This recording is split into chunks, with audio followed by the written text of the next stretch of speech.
I see you filed some motions just moments ago. I did, Judge. Mr. Kelly, I'm taking a look at those to see if they're ones that can be handled That's fine. without notice. All right, Miss Jolette, are you ready to begin the hearing set for today? I am, Your Honor. I haven't received any other copies of motions of any kind. Mr. Kelly, you didn't serve the prosecution with copies of your motions? I apologize, Your Honor. I was unaware of the need for that. Yeah, they have a right to those motions. They should. Yes, I thought it was all connected. Okay. All right. Do you want me to email them to her real quick? Oh, Miss Gillette, do you want them emailed to you? I don't know if you're gonna have time to respond to them if you get them or not. I won't have time to respond in writing because Sure. during trial. Why don't you go ahead and send them to her, Missy? This isn't the appropriate way to do it, but let's go ahead. And I emailed a copy of my response to Mr. Kelly, but I also have an extra copy here printed in my office beside the one to mail. All right, so maybe she can take one down, take it to just exchange them back and forth. Well, no, you're gonna email it, right, Missy? Yeah. Mr. Kelly, do you have your email available to you? I do. Okay, you might want to check your email if you haven't received I that will. response to motion to dismiss. Okay. I'm actually not seeing it, Judge. I see one for the Zoom meeting from Missy, but I have no other emails. You don't have one for Jill Gillette or Greenwood County Attorney? No, I do not. Okay, I'll just walk one down to him, Judge. Thank you. Ms. Gillette. Judge, you might look again because there was several filed. There was actually maybe 7 filed. Are you talking to me? Yeah, the motions. Let's see, I counted up 1, 2, 3, 4, 5. Discovery for inspection 6. I think I looked at that, but I may have. Yes, I saw that. Let me look at 7 is the one called information notice. No, that's some of those kind of duplicate. The titles duplicate, not the contents. Yes, I did see all of those. Thank you, Missy. Thank you, Jill. Appreciate that. Well, no, there's another one I didn't see. That motion to suppress prior conviction. I don't think I saw that. Didn't see that. Okay, well, why don't we get started with what we can do today? There's a lot that's been filed here. Some of it we can deal with this morning. Some of it maybe not.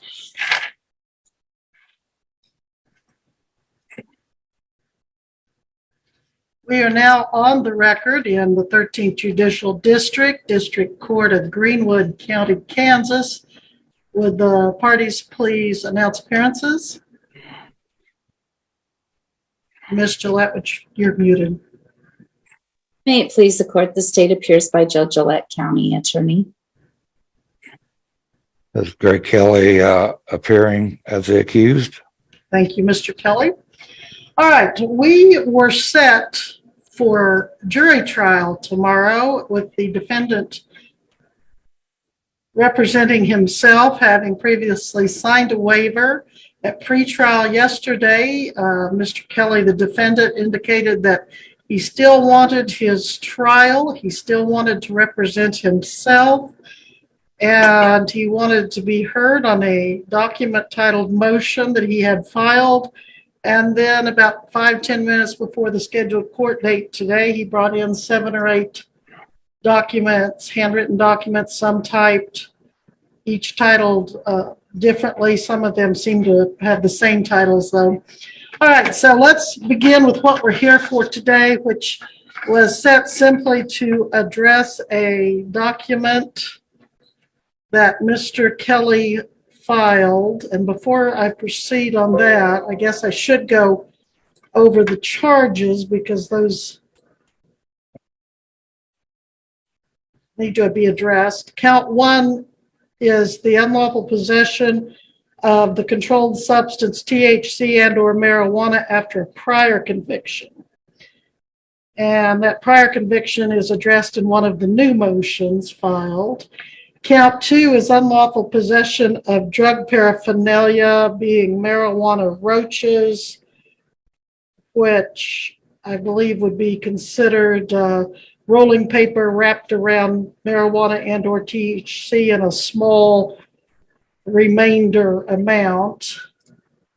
Count 3, no proof of insurance, which I understand the defendant brought in proof of insurance in a timely manner and the state dismissed count 3. So although it's referred to in the new motions, I don't believe it needs to be, but we'll address that at another time. Count 4, the registration offense. The defendant was pulled over initially for allegedly not having a current tag on his automobile, and the defendant addresses that as well. So with that being why we are here, there was a probable cause affidavit filed August 17th, and it was prepared and sworn to by Greenwood County Sheriff's Deputy Blake Fisher.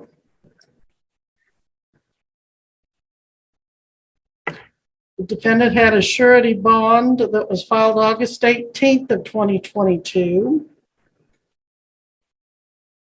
That was August 10th of 2022 and secured by Collins Bell Bonds in the amount of $7,500.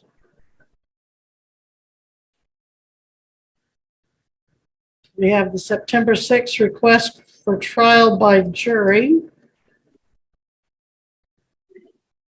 handwritten but filed by the defendant.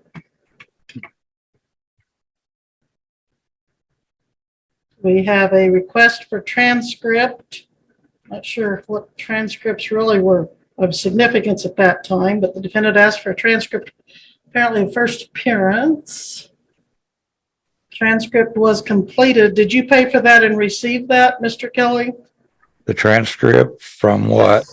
Okay. Well, I don't know what somewhat means. Did you pay for it? Yes, I did. I paid for discovery, if that's what you're referring to. Well, when you ask for a transcript, you usually have to pay and then they give it to you. Are you speaking of a transcript record of the transcript record prepared by a transcriptionist? It says Jerry Ann Knoll completed the transcript of a hearing dated 9/6/2022. And it was 20 pages. Did you file and receive that? The state requested the transcript, Your Honor, as the defendant made an admission on the record during his first appearance. My apologies, Mr. Kelly. Thank you, Ms. Gillette. I made that wrong assumption there. Okay. Then 10/18, there was the journal entry to dismiss count 3. That was the insurance. So, Mr. Kelly, that's off the table. That's off the documents. We don't have to address that anymore. That's been dismissed, even though you addressed that today in some of your documents, your motions. And then we have subpoenas, apparently, and I'm just looking at the caption. And based on experience, that was probably for the jury trial. Then we have a long list of new documents all filed today, February 14th. 1, 2, 3, 4, 5, 6, 7 motions. But the one we are here on dates back. Well, I know I saw that yesterday, but it's not showing up in the document section. So let me look again. I didn't see it when I ran down the summary. It's there. Ms. Gillette, do you by chance have your copy of that document to show what date that would have been filed on? The 2-line to dismiss? Right. November 8th, Your Honor. Thank you. There it is. All right, we are here on a motion pro se filed by the defendant November 8th, 2022 at 3:22 p.m. and it is handwritten and then literally says, captioned motion to dismiss, blank space, and I'm quoting, lack of evidence, KSA 22-34373, KSA 22-3402, parenthesis 3, parenthesis 4. That's all there is for this motion to dismiss. Is there anything you want to argue on this motion, Mr. Kelly? I will tell you that you should have by now the state's motion to that response to that motion that clearly it has 3 points.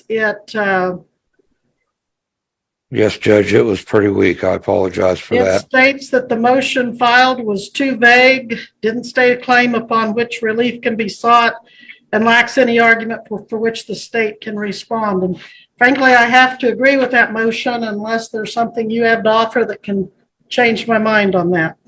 No, Judge, I appreciate you reviewing that motion at the time. So are you still trying to pursue something with that motion or not? That particular motion, no. All right, so you're withdrawing that particular motion. The motion. I am, yes. All right, so we will note that motion, defendant's motion of November 8, 22, withdrawn by the defendant. And I would kind of add a little dicta there that I would have dismissed, I would have granted or denied it anyway. All right, now as to try to save time, we'll take a look at these new motions and see if there's any of them that we can deal with today, and I think there are, even though the state has not had adequate time probably to even read them, let alone respond. Judge, if, Just a moment, please. All right, the first one on my screen is the one called additional violations are as follows. yes, Let me see.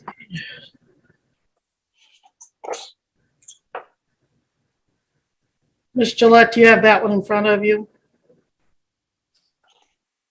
Hold on, I'm looking for all of them.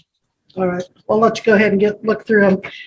And I'll see if there's a more straightforward one first. Notice to Additional violation are as follows. Is that what you said? yeah, let's take a look Yes. at that one and see what we can do with it. Notice to the court filed by the defendant today at 10:52 a.m. And it alleges additional violations are as follows. 1, conflict of interest. I'm being tried by the state, judged by the state, and the state is also the victim. That's number 1. Well, what is your legal argument there, Mr. Kelly? well, I don't see how I can get a fair trial when the state has their hand in every aspect of it. Well, I think I understand what your argument is, but you have to understand all the people within the state of Kansas make up the state. And even though that is true, that we're all citizens of Kansas, if we live in Kansas and work in Kansas or work in Kansas, we do have different jobs to do. And Miss Gillette gets her paycheck, I believe, from the county of Greenwood, in that she looks out for that portion of Kansas known as Greenwood County. My job is one that gets paid by the state of Kansas as a judge. So Miss Gillette and I, we don't work with the same people. We don't represent the same people. Her job is to represent and protect. My job is to protect, but it is to protect both the defendant and the state, the citizens who are violated by the law. And I look at the evidence fairly impartially that she has. I look at your side fairly impartially. So no, Ms. Gillette and I are not conflicted in this case at all. The victims of the state of Kansas, some of them don't even know this is going to trial. Probably very few of them do. Because, as you said, the victim is the state of Kansas. When a law is broken of these natures, all of Kansas is affected by them. But again, there's just not a conflict. And I will rule right now, unless Ms. Gillette, do you have anything? If you want to respond to what he has said or what I have said, I'm inclined to summarily dismiss that, but I certainly would listen to what you have to say about that as well. Your Honor, I believe that this matter is not a conflict of interest. I mean, this is how the courts are set up. They each have a separate, different, and unique role. And the only reason for conflict of interest would be whether or not I had a personal relationship with Mr. Gregory or something to that nature. And there's no relief upon which anyone could grant.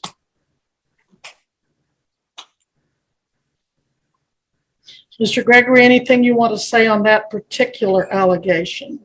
Not at this time, Judge. All right. Well, I am ruling that number one of your addition. And there's the first major reality check. The defendant argues that the judge and prosecutor are both part of the state, so he can't get a fair trial. But the judge explains that their jobs are completely different, and he officially rejects the conflict of interest claim. One argument down, but he's got plenty more. Additional violations, the conflict of interest, I am denying that. Number two, you assert that the deputy stopped outside his executive branch of power and acted under the judicial branch and used those powers which constitutes him operating under the color of the law. I'm not sure I understand that, but you're welcome to argue that, and I will certainly entertain it. Judge, when he chose to not take me to a judge upon my demand, he therefore took the responsibility of the judge himself. And therefore, he bypassed one of my major, a substantial right, which was the right to gather my witnesses before a judge before he proceeded with any other action. And he chose to ignore that responsibility, which is part of his constitutional oath. And so he took it upon himself to use the judicial power, which he did not have privilege to. So are you saying that he had a duty to bring you to the judge before he completed his investigation and made his arrest? No, not well, in part, but mainly before I was booked or processed. I needed to see a judge before I was booked and processed. All right. Ms. Gillette, are you in a position, are you prepared to respond to that? Judge, I don't have all the research before me, but when an officer makes an arrest, he is to execute a probable cause affidavit, which is reviewed by the state and then subsequently by the court when the court reviews the sufficiency of the evidence based on the probable cause affidavit that is recorded with the complaint. The probable cause affidavit is not public record. It is part of the judicial file, but it is often under the confidential seal of the court because it often contains birth dates, addresses, or specific information. In this matter, a probable cause affidavit was executed and was recorded with the court, and the court then records that for future use. So it would say that that is the proper protocol according to the statutes and the law under the state of Kansas, and that the officer in this matter followed his directive of having probable cause to effect arrest. I object to that, Judge. Anything else you'd like to say? Go ahead. It's a known constitutional right that I have the right to go before a judge in order to gather my witnesses and present them before a judge, having been brought in on a misdemeanor, the fact that it was a misdemeanor, he had no right to arrest or to prosecute, and he took it upon himself to do both. And the support of probable cause that I am privileged to was not a affidavit in support of probable cause. It was an affidavit in support of a complaint, which gave the prosecutor the access to continue from that point, because she had to have an affidavit in order to write up the complaint. The affidavit in support of probable cause has to be signed by a judge. And so therefore he bypassed, to my knowledge, he bypassed that process. And again, causing me due process violation by violating substantial rights. He had I realized that, you know, police officers, law enforcement officers do not take you to the judge, but I specifically demanded that I had that right. And when I voiced that right became in effect, and he chose to ignore it. And therefore he extended his allowed power and took it upon himself to be the judge and denied me of substantial rights. Your Honor, the Kansas statute is Kansas Statute 222401. The officer that has probable cause to believe that the person is committing or has committed a felony, a misdemeanor, and the law enforcement officer has probable cause to believe that, the person will not be apprehended or evidence of the crime will irretrievably be lost unless the person is immediately arrested. We know that under the case law, that when you are in an automobile, it gives an inherent grounds for believing that the information can be lost because automobiles are inherently mobile, and therefore it is appropriate to arrest for misdemeanors when they are automobile related. And so therefore there is grounds and statute that support probable cause arrest, which is what we have in this case. If I might interject. Final comment, sir. Go ahead on this issue. Okay. The statutes cannot be contradictory of the Constitution, and in that respect, they are. Also, what the prosecutor is not mentioning is that in the state of Kansas, in order to execute a probable cause without a warrant, he has to have exigent reasons. And his exigent reason was not listed as loss of evidence. Technically, he didn't list an exigent reason, although I believe that he was stating that his safety was the exigent reason. But that does not give him a right to do a warrantless probable cause unless he has exigent reasons. And he did not. Well, the office, as Ms. Gillette correctly cited the law, the officer can arrest either with a warrant or under probable cause. And in this case, he made the probable cause arrest because of the possession of marijuana and paraphernalia. There is exigency in that. Again, as Ms. Gillette stated, because of the mobility of automobiles, the nature of drugs inside of a car, that evidence could have been lost. And the law is quite clear that that can and does create the probable cause for the arrest. So on that particular issue,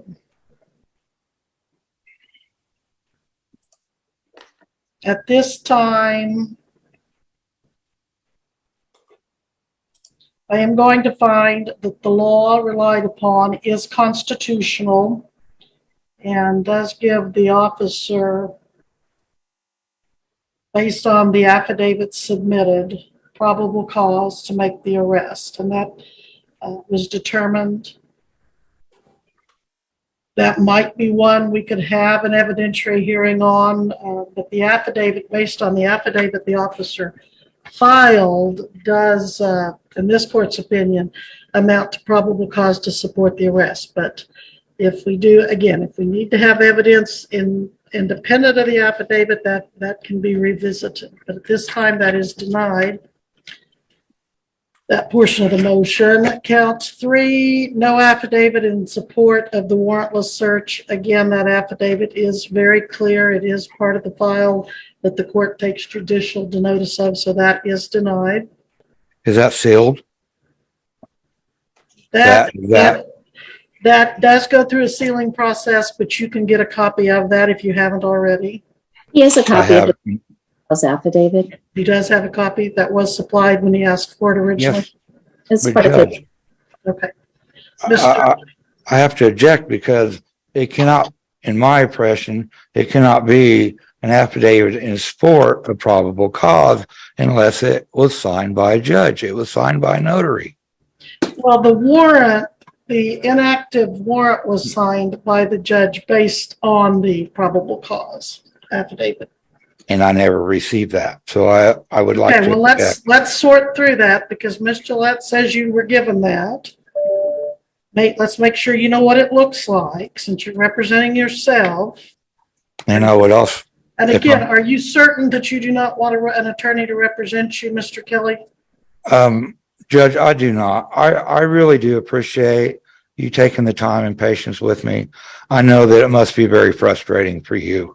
And I apologize in advance for that. But I am not comfortable with attorneys. All right. I have very little faith in the court system. I apologize. Nothing to apologize for, sir.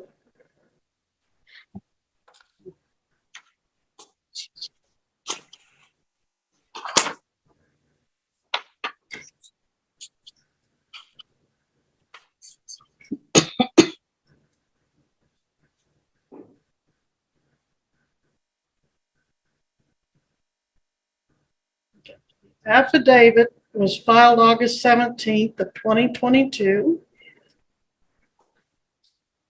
And it should say electronically filed and then give you the information about the court case number. And then underneath of that, it should say affidavit and it begins, I, Deputy Blake Fisher. You don't think you have that document? I do have that document, Judge. That is the affidavit. When we refer to affidavit, that's a 3-page document.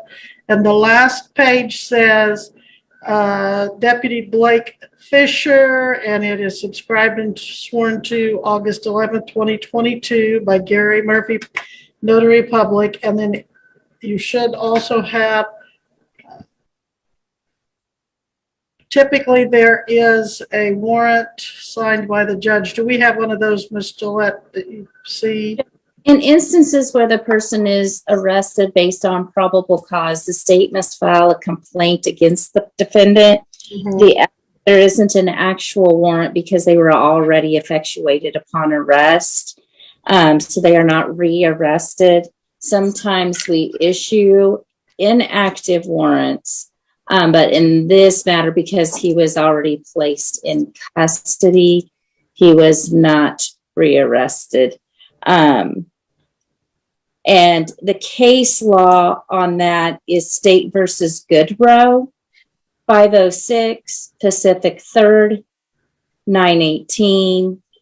It's Kansas case number 121,944, decided in 2022.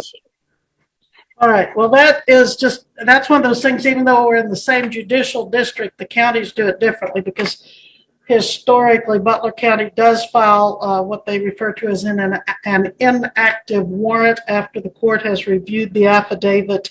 And then we still sign off on the warrant, even though it's labeled inactive, but it shows that the affidavit is approved by the court and supported. But Ms. Gillette, you're saying that Greenwood County does not do that practice. They rely strictly on the probable cause arrests and the affidavit. Is that correct? Yes, for misdemeanors. For misdemeanors. Okay, and the case law site is 121 Kansas 944. Yes. Okay, and you said that's 21,944 is the case number. There isn't a Kansas site yet because it hasn't been published in okay. Okay, so it's 506 P third, Pacific 3rd, and it Nine- does it have a page number yet? 918. Okay, and it's a 2022. Mm-hmm. Okay, And Your Honor, when it comes to misdemeanors, that goes over that in that matter. The defendant has to be brought before a magistrate within an appropriate amount of time, depending upon whether or not they remain still in custody or whether they are released from custody. The procedure under the Kansas law has been followed in this manner. The defendant had a first appearance. His first appearance being on, he had technical issues on August 30th and was moved to September 6th of 2022, of which there is a transcript of the first appearance. all right, so Mr. Kelly, what you might want to do is take note of that case she cited. What was the name on it? State v. Goodrow. Good. Goodro. All right, State v. Goodrow, and it's 506 Pacific 3rd. That's the set of books it's in, and 918 is the page where that can be found. So that may answer that question. I think the better practice, I like the practice better that we do in Butler, but I'm not going to say that Greenwood's doing it wrong either. I don't think we are. I'm finding that we aren't, and that, Well, if I may object to that, I would like to object on that ruling. well, I would suggest, sir, what you do is we rule on these, we pare them down. Okay. And if you want to file a motion for rehearing, because the state's probably not Okay. liking the way I'm doing this either. Now, I know Ms. Gillette likes to do her research and write her answers out. I'm trying to find a way to As long as I have streamline that, some of these volumes of okay. As documents. long as I have that option. Thank you, Judge. And deputy creating his own exigent reasons.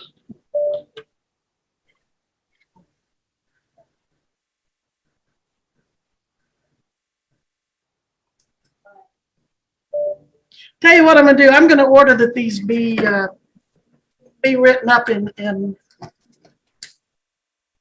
more detail, because these are just too vague.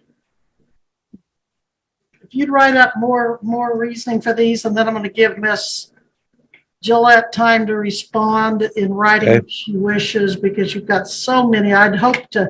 I would appreciate more time. I did not have less than 24 hours to put this portion together. So if I could rewrite it and be more, I would beg to differ with you there. I think you've had, since this case started in August, to do whatever you wanted to do on it. But yes, Judge, correct. this is going to be so cumbersome, and it's 1:45 and we haven't even gotten but into 4 points of your multi-page motion or whatever you want to call it. I apologize. Multiple. So is there anything critical that we have to deal with today from either party? The biggest thing was what I am calling the biggest due process violation, which is the complaint that I filed with the sheriff's department that I gave them for review prior to me sending off a claim. And it was based pretty much solely on the fact that I was not given the right to be taken to a judge prior to booking. That was the biggest due process violation. There were a couple more, but that was the one that I had written a complaint out to the sheriff's department for review. Okay. Well, and that one I think I've already addressed, that under probable cause he didn't have to bring you to the judge, that he did act properly in that one. I'm very confident of that. Okay, well, let's set this over. We're not going to be having a jury that's another important ruling. The judge isn't simply brushing off the argument. He's saying the arrest procedure was legally proper under the circumstances. And now, instead of letting these motions drag the case indefinitely, he's forcing the defendant to narrow down his arguments before trial. Jury trial tomorrow. So, and I'm going to have you limit this to get all of these pared down. I'm going to give you about an hour, Mr. Kelly, to argue everything you want to argue. So make sure Okay. you really refine these. That's And fine. put That's them in fair. a way that they make exact sense to the state and to me as to what you're actually saying. Okay. And so, Missy, can you give me about an hour? And did we reset? Let's reset this for jury trial June. What's that date? June 13th for pretrial? June 12th for pretrial and June 14th for the jury trial. All right, so I'm going to move your jury trial to June 14th and 15th. Your pretrial will be June 12th. And then I need about an hour before that June 12th date for his motion hearings. Okay. And if he files a motion to suppress in the traditional sense, then we will need to have evidentiary hearing. So I think I saw something called motion to suppress, but again, I'm not Yes. sure that they meet That the, was, but you've got to meet the legal definitions for these things. It's not enough Okay. to use the legal terms. You have to know what they mean. I will get help with that. Okay, and have legal cause. Thank you, Judge. I appreciate your patience, and I know it's frustrating for you and it's frustrating for me, but probably not as much as it is for you. And Well, I do no, appreciate- I do my job and whether it's frustrating or not, that's no concern for either one of us. Judge, if we're Yes, having Mr. this pretrial on the 12th of June, what day are we having the jury Oh, trial? the motion? Missy hasn't been able to give me that date yet. She will as soon as she finds it. Do you want to do like April or May? It makes me no difference. We can do it sooner rather than later. Ms. Gillette, do you have a preference when we do it?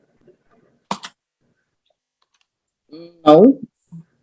But I want all the issues heard at one time. I don't want to do it like we did where we had one motion filed a couple months ago, and then we have a whole bunch of motions filed 5-10 minutes before we're supposed to start today. I agree, Judge. Okay. Thank you for that extra time. All right. So whatever day you have, Missy, about an hour Okay. at the most. April 7th, we could start at 9 and we could actually go till 11 if it took longer. Okay. But I don't want to encourage it to go longer. I want everybody to get in there and be succinct. So, Missy, what day of the week is that? It's a Friday. Okay. Friday, April 7 at 9 to 11, you said? Yes. Does that work for both parties? It does, Judge. Okay. And that was on the motion hearing. And then the jury pretrial was on January or June 14th and 15th. The pre-trial is June 12th. That's what we had yesterday. Okay. And then the jury trial itself, where you're here with live witnesses, we're picking witnesses, they're deciding your case, will be June 14th and 15th. Okay. And I just caution you, Mr. Kelly, because you told me you don't trust lawyers. Don't go out and get advice from non-lawyers because, first of all, it's illegal to practice law without a license. And you'll be having some folks committing new crimes, and you'll be potentially responsible for soliciting illegal conduct. I'll actually pay for an advisement. Right. That's what I was going to say, because make sure you go to somebody that not only you can trust, but can legally advise you. All right. If you get somebody that you want to hire, you think, hey, I can trust them all the way through, that's great. And I'd remind you again, if you can't afford an attorney, you're welcome to apply for a court-appointed attorney. That's not an issue, Judge, but thank you. All right. Anything from the state, Ms. Gillette? No, Your Honor. All right. Thank you both. Thank you, Missy. We will be in recess at this time. Ms. Gillette is on the record with us in 2022 CR 133, State of Kansas versus Gregory Brian Kelly. Mr. Kelly's case is now the prime for Wednesday, but the dilemma now is that Judge Hart has a Greenwood County case announced for prime also. So I suppose that puts us as an alternate maybe to whatever he has. Ms. Gillette, what do you have in front of Judge Hart this week? Currently, it is scheduled for an aggravated domestic battery case with multiple other charges that have been, that are between the two cases. Two cases consolidated for trial. The other one is violation of a PFO. That is also scheduled to possibly start Wednesday. This case is a backup to that case. So if you want us to appear in case the other case works out, I was going to call Nika Cummings and confirm today on everything with that. So. All right. Well, Mr. Kelly, it sounds like there's a possibility your jury trial may go Wednesday. So you'll need to be prepared and at the Greenwood County Courthouse between 8:30 and no later than 8:45 Wednesday. Judge Hart and Ms. Gillette will be in the jury trial in front of you, but if for some reason that would resolve itself in plea, as they often do, or some other disposition, the jury will be ready and waiting. So are you quite certain that you want to represent yourself in front of a jury on Wednesday? Yeah, I am, Judge.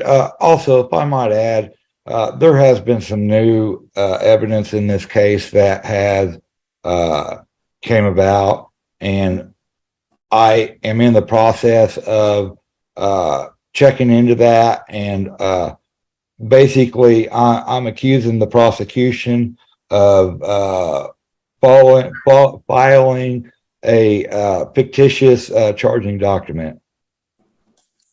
And so I don't know where we're going to go with that, but I have hired a forensic handwriting specialist. At the moment, he's supposed to be acquiring handwriting samples, and I'm not sure how this case can go forward until we get this matter figured out. Okay, first of all, with all due respect, sir, what are you talking about? Okay. The Secretary of State has confirmed that the notary's signature that is on the charging document is not on their file. In other words, it is a forgery. Somebody forged the notary's signature declaring the prosecutor's oath.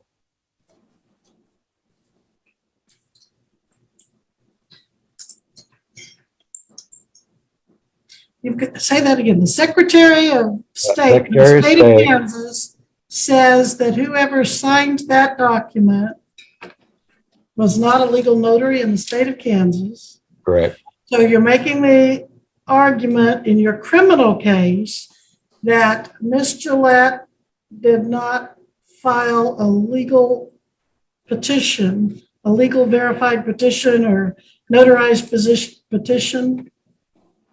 I'm saying fraudulent. Well, I at this point I am challenging the prosecutor's jurisdiction. I feel she has no standing due to the fact, knowingly or unknowingly, she filed a federal document that was falsified. first of all, she did not file a federal document. We're not in federal court. We are in Greenwood County District Court. Second of all, she is the legally elected authorized prosecutor for Greenwood County. And she did sign the complaint and information filed against you. I don't believe she did. I think that. Well, let me call it up. I've seen her. I'm not designated with credentials as an expert handwriting analyst, but I will tell you I've seen this woman's signature so many times in the last several years. Let me pull up that document and look at it. Yeah.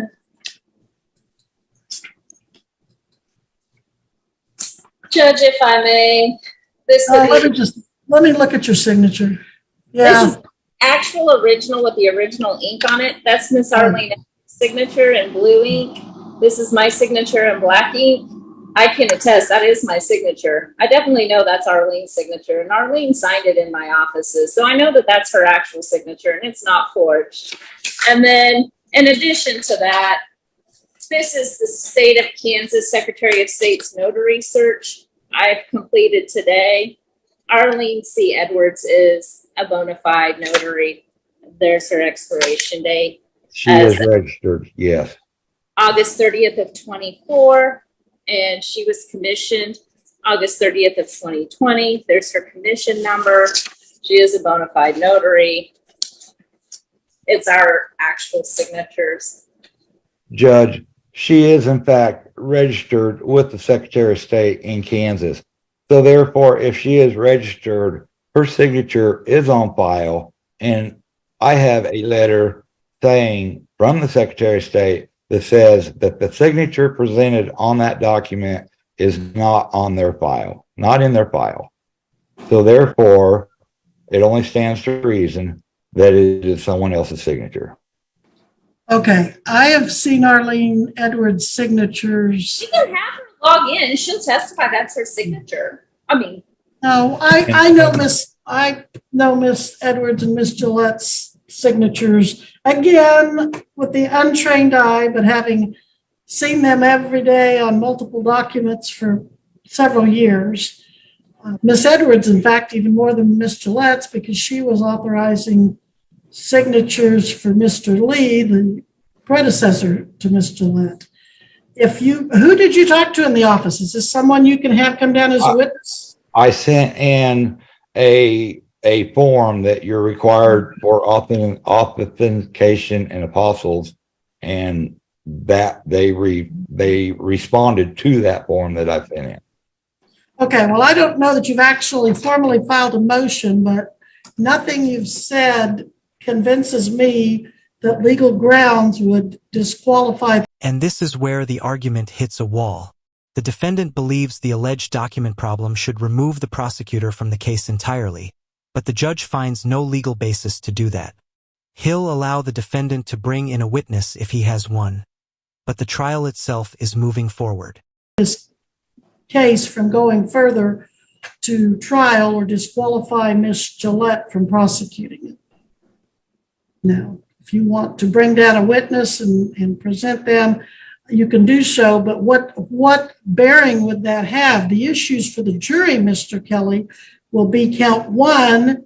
Did you on or about the 10th day of August 2022 in Greenwood County, Kansas, unlawfully and intentionally possess an hallucinogenic drug, to wit THC and or marijuana, after having a prior conviction for the same in Labette? Is that Labette County or Labette, Colorado? That's Labette County? Yes, Kansas. Okay. And then in count two, and that the jury's going to have to decide if the state can present the elements of that. And then they're going to have to decide the elements of unlawful possession of drug paraphernalia in count two. The state's alleging that on or about the 10th day of August 2022 in Greenwood County, Kansas, you did unlawfully and intentionally possess drug paraphernalia, specifically marijuana roaches, which I understand are marijuana tobacco, and rolling papers. So it'd be the rolling papers for the purpose of either storing, containing, concealing, ingesting, inhaling, or otherwise introducing a controlled substance into the human body. So those in counts one and two. Then you've got count three, whether you were operating with insurance on your vehicle and whether you had a valid tag. Those are the charges. Those are the things that you would have to be, if you wanted to present a defense, you'd have to be answering to. But I don't know whether. I feel as though if in fact the charging document was falsified, then therefore she would have no standing in this matter. Okay. Would it not at the very least be a conflict of interest, Judge? I am finding that there is no conflict of interest. I'm finding that it is a valid document and that we will proceed. So on the evidentiary merit. Now, you can reserve your right to appeal my decisions. You're welcome to do that, and I will note that you have made those objections to proceeding. But you're If I in fact can prove that it is a falsified document, would that not be, would she lose her standing at that point? I mean, I understand you're saying you Well, don't believe it is falsified, but I'm asking if it was. We're going to proceed on the charges. If you prevail, that's that. If Ms. Gillette prevails on the charges, you can file whatever grounds you feel are appropriate for appeal and take those up with the Kansas Court of Appeals, sir. Okay. All right. So that being said, you'll be ready for trial on the merits tomorrow if we proceed? Are you asking me if I am? I'm asking if you're prepared, yes. I don't feel that I am, because I feel that I need to further investigate my alleged accusation against the prosecutor's office. Okay, your position is noted, and I've overruled it, and we're going to proceed then. So be here Wednesday at no later than 8:45, ready for jury trial. All right. Thank you, Judge. Thank you. You may go, sir. Thank you. You're welcome. Now, Missy, I think if we go off YouTube for this last hearing, I think